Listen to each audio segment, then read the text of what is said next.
حي على الفلاح حي على الفلاح الله أكبر الله أكبر لا إله إلا الله لا إله إلا الله. Ce soir c'est spécial, donc avec mon partenaire Iwar, on a fait un souper du Ramadan pour inviter tous les gens du quartier, les gens qui n'ont pas de famille ici, les gens les nécessiteux. Et donc cette action, donc on l'a menée ici, on a fait plus ou moins 120 personnes aujourd'hui. Et nous nous apprêtons à ramasser ce qui reste pour aller distribuer ça dans la rue.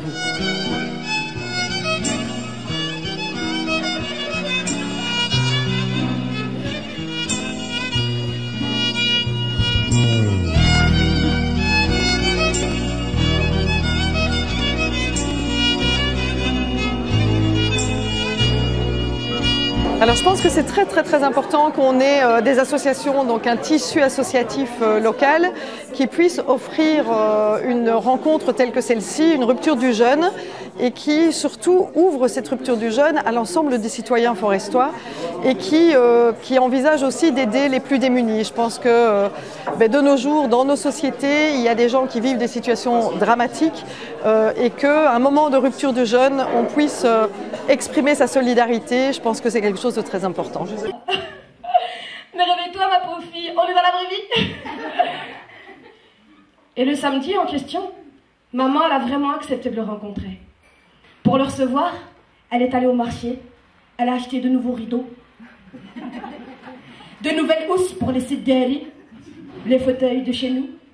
Elle a nettoyé la maison à fond, il n'y avait plus aucun cafard dans la baraque. Quoi, il n'y en a pas chez toi, allez arrête. Ce soir, on est en Belgique, dans la salle Forêt de Nouvelle Génération.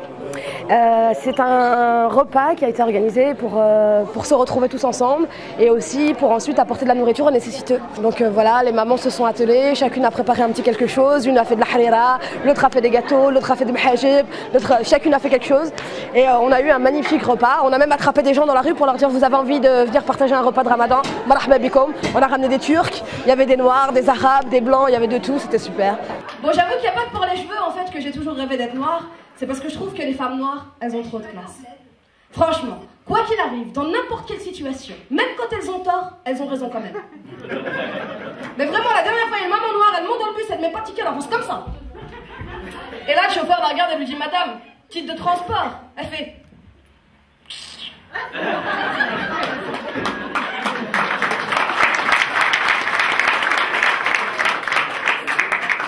Est-ce que c'est la guerre?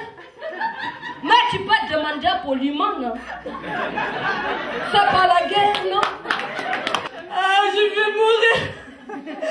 Ah, je vais mourir! Tu laisses tomber? Non? Ah, je vais mourir! Moi j'ai trouvé une super salle, des gens très chaleureux qui étaient à l'écoute. J'avais un peu peur parce que jouer après un repas c'est toujours délicat.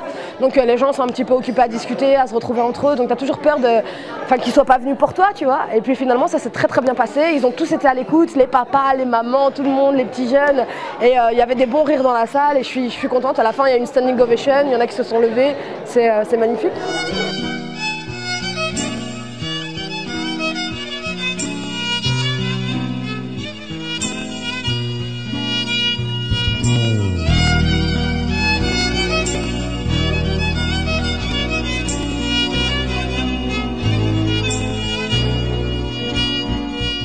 Déjà que c'est pas que pendant le Ramadan qu'il faut faire ce genre d'action. Donc si toutes les ASBL pouvaient se regrouper et faire une action forte dans Bruxelles, ce serait mon idéal à moi, quoi, pour faire manger tout le monde et ne pas laisser les gens dans la faim. Parce que souvent on fait des soirées pour d'autres pays alors que souvent nos voisins meurent de faim.